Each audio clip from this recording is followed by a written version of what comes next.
Hi, I'm Juliana and welcome to Classical Bookworm, I'm the channel of my sister Sophia.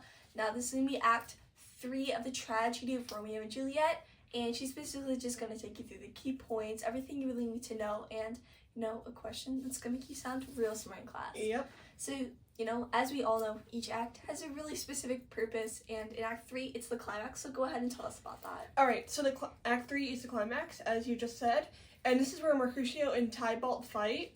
Tybalt kills Mercutio, and then Romeo kills Tybalt, and then Romeo gets banished, and it starts a chain of events that leads to the tragic end of the play. So, Act 3, Scene 1, what happens?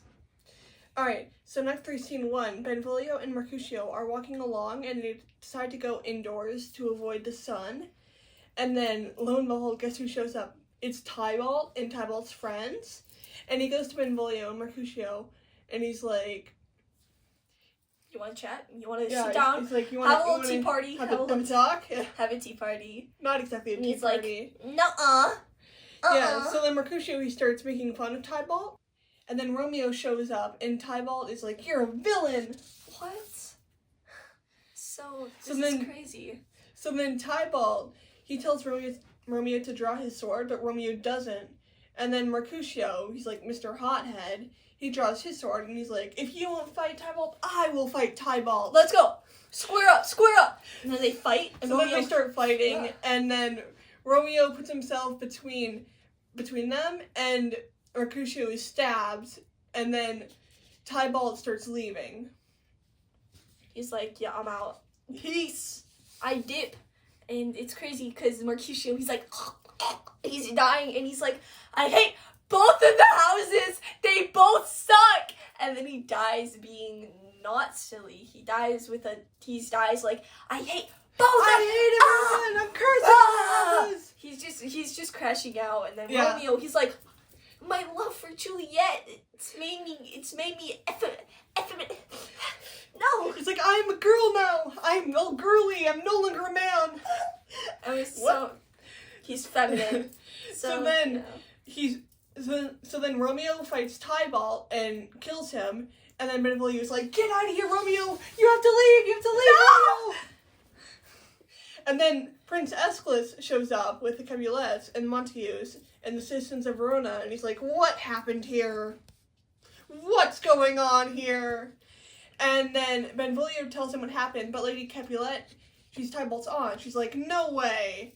And she demands that Romeo is killed, but Prince Aeschylus is like, I'm just gonna banish him instead, okay? Burn the witch! Burn the witch! Burn the witch! Burn the witch! And then in Scene 2, it gets crazier. Yeah, so Juliet is at her house waiting for Romeo to come to her at night, and the nurse walks in, and she's talking about Romeo and Tybalt, but she messes up, and Juliet thinks that Romeo is dead. And the nurse messed up so bad that Juliet's like, no, Romeo killed himself, no! And then she's like, you know what, that's it.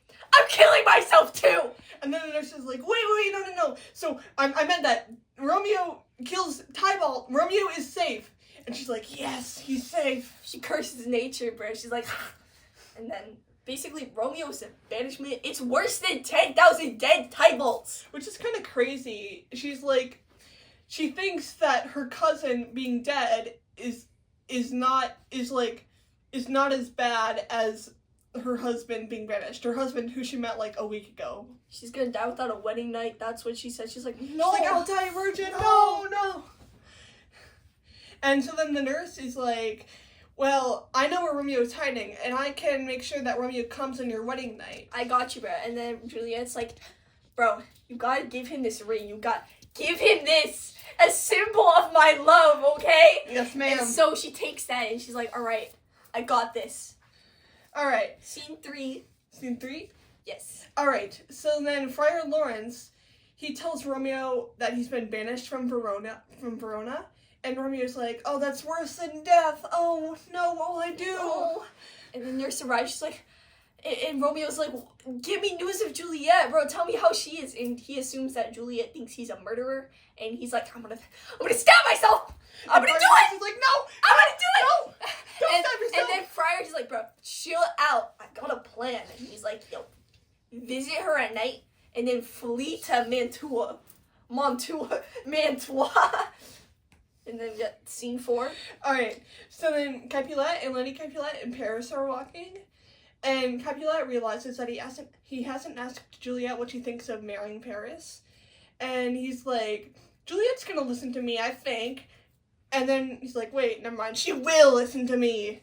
An obvious flex. That's crazy. Yeah, he's flexing. He's like, the wedding's gonna be Wednesday. And then asks what day it is. Well, it's Monday. And, Yeah, it's Monday, dude. and then he says the wedding will be Thursday. Okay, a day late, I can deal with that.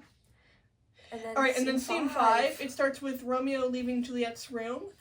And the nurse says that Lady Capulet is approaching. And Juliet is like, Romeo, what's wrong? You look like you're dead. Yeah, You look like he's you're pale like so death. pale, so pale. Oh, yikes. Foreshadowing. Foreshadowing. And then Juliet's crying. Because Romeo's gonna leave, and she's like... Yeah, so she's crying because Romeo is leaving. And when Lady Capulet walks in, she's like, oh my god, you're crying about your cousin. I know, his death was so tragic. Alright, that stupid Romeo, I'm gonna kill him. And she wishes that Romeo was dead. That villain! Villain! And then Juliet, she starts using a bunch of puns and obscure language, and so her mother thinks that she's like, I want Romeo to die, but she's really saying, I want to marry Romeo. And then when she hears about the planned marriage with Paris, she's like, I'm not gonna marry that freak! No! Juliet crashes out. Yeah, Yeah. Her dad, Capulet, enters the room, and he's mad because Juliet is defying her, and he's like, I'm gonna disown you! Back to the streets with you, child. And then Juliet, she's like, She's like, Mom, help me, Mom! And the mom doesn't because the mom is not being, alpha right now. And then the parents leave, and Juliet's like, bruh, nurse, what do I do, bruh? What do I do? Romeo's good as dead, just forget about him. So nurse, wait for it. She says she should marry Paris since Romeo is as good as dead, bruh. What? That's crazy! Foreshadowing? And then Juliet's mad, and she's like, Fine, bruh, fine. But in her mind, she's like, I never trust you again!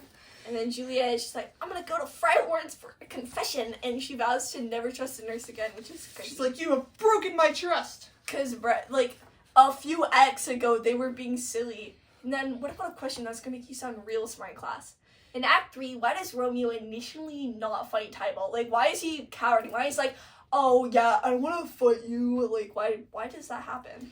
Alright, well, initially he doesn't fight Tybalt because Tybalt at first, this is before he kills Mercutio, and so Romeo doesn't fight Tybalt because Tybalt is now related to him by marriage since he's married to Juliet, and he's like, I can't kill this guy, he's related to my wife, so I'm just gonna try and keep the peace. Yep, keeping the peace. Mm-hmm.